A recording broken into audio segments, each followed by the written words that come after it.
Hello people, kumusta kayo dyan? Kayo ba ay nananghalian na? O kayo ba ay kumakain ngayon ng pangmerienda?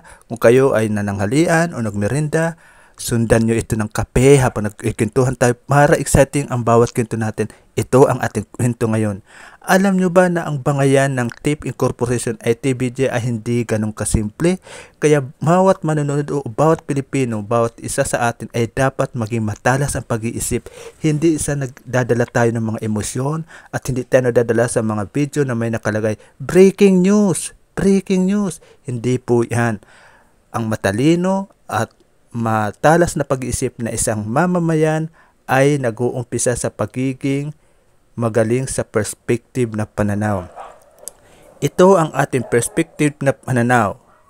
Ito ang 10 facts, 10 facts bakit ang Tape Incorporation ay legal at may authority na magmay-ari ng Itbulaga. Okay, ulitin ko ha. 10 facts bakit ang Tape Incorporation ay legal at may authority na magmay-ari ng Itbulaga. Number 1 fact. Si Romeo Haloshos Sr. ang founder ng Tape Incorporation. Ang Tape Corporation ay siyang nag-produce at nag-create ng Itbulaga. Sa makatuwid, ang Tape Incorporation ay may founder. Ito ay ang si Romeo Haloshos Sr. ang overall founder nito. Siya rin ang nag-umpisa ng mga show na Valiente, 17, hindi ba? So, sa TBJ at sa si Joey De Leon, sino ba ang founder sa kanilang tatlo? Meron ba? Wala ni isa sa kanila ang masasabing founder ng Tape Incorporation. So, pangalawang facts.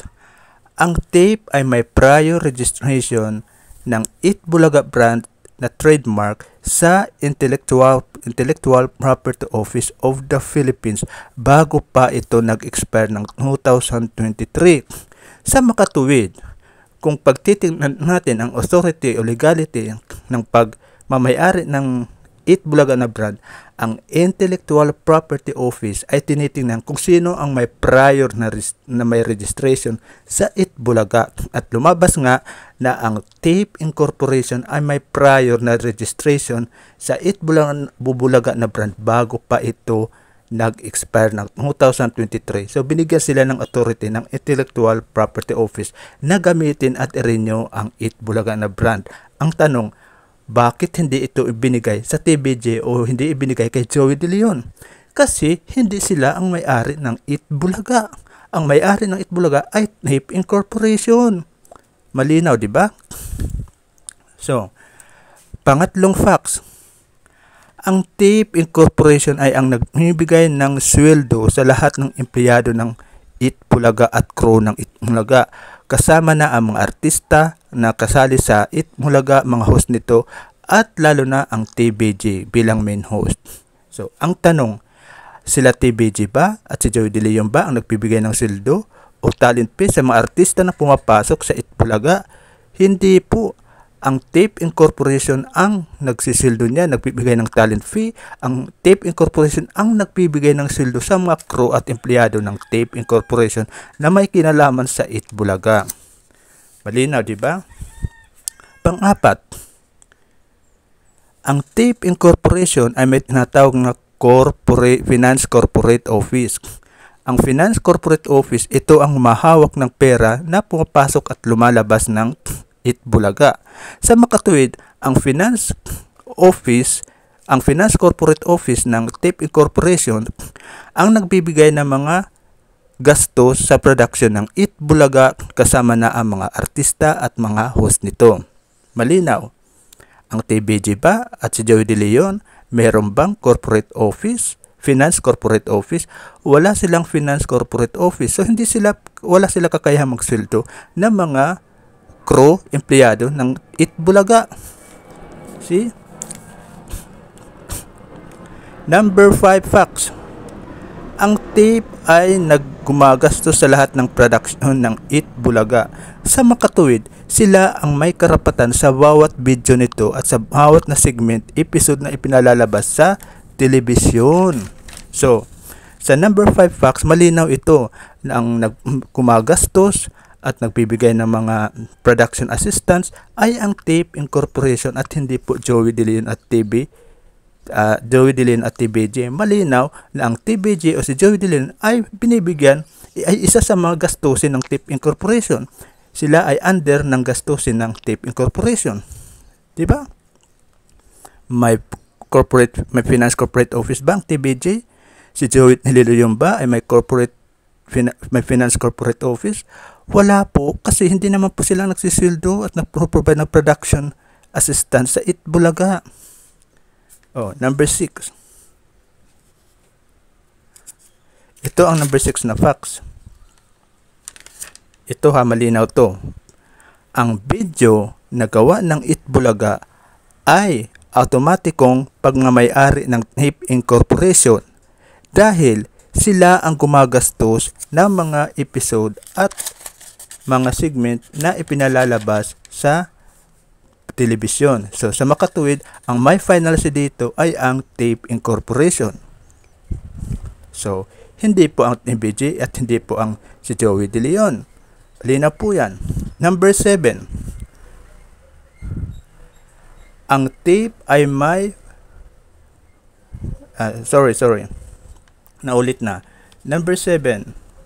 Ito ang number 7. Tape Incorporation ang gumagawa ng approval o final say pinakamataas na ipalalabas na segment ang CEO na si Romeo Haloshos ang nagbigay ng go signal o nag-approve na gamitin ang Itbulaga bilang pangalan sa noontime show. Sa makatuwid, pwedeng hindi ito aprobahan ng CEO na si Romeo Haloshos Sr. ang pangalang Itbulaga.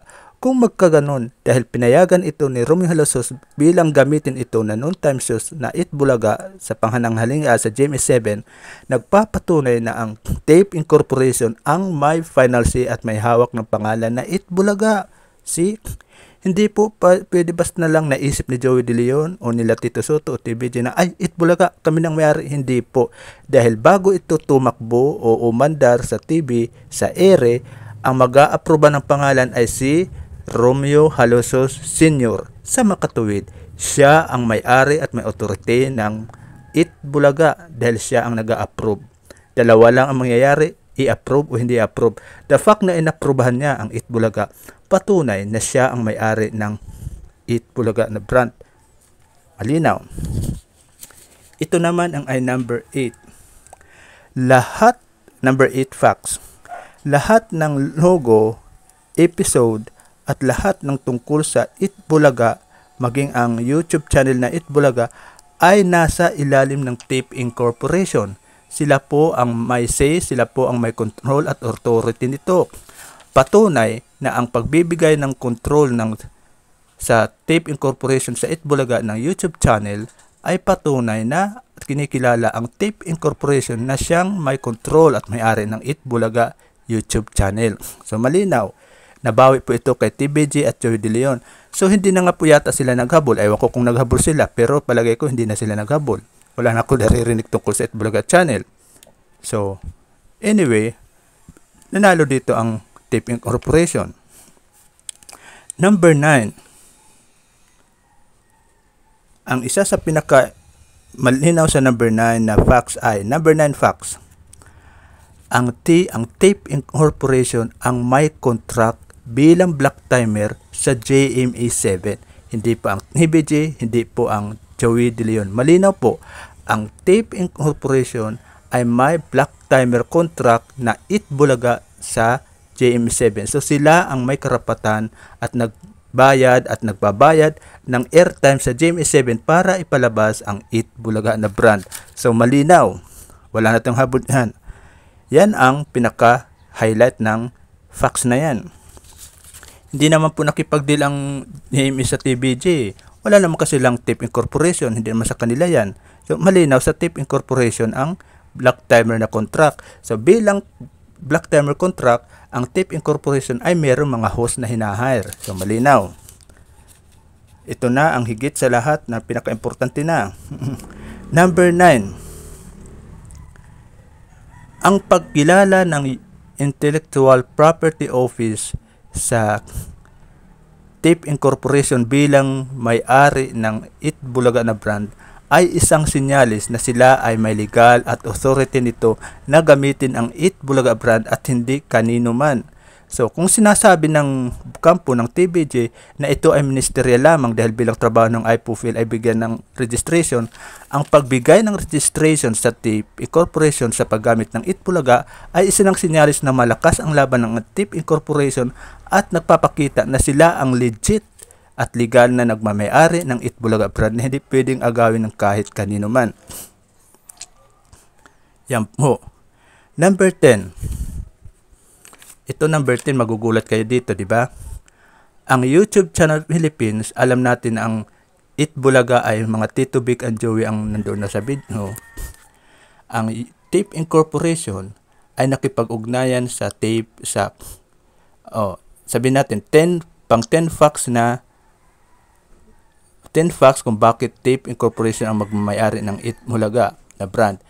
Number 10. Number 10, binigyan ng YouTube Philippines ang TIP Incorporation na pamahalaan at i-take over at i-manage ang Eat Bulaga YouTube channel. So, malinaw.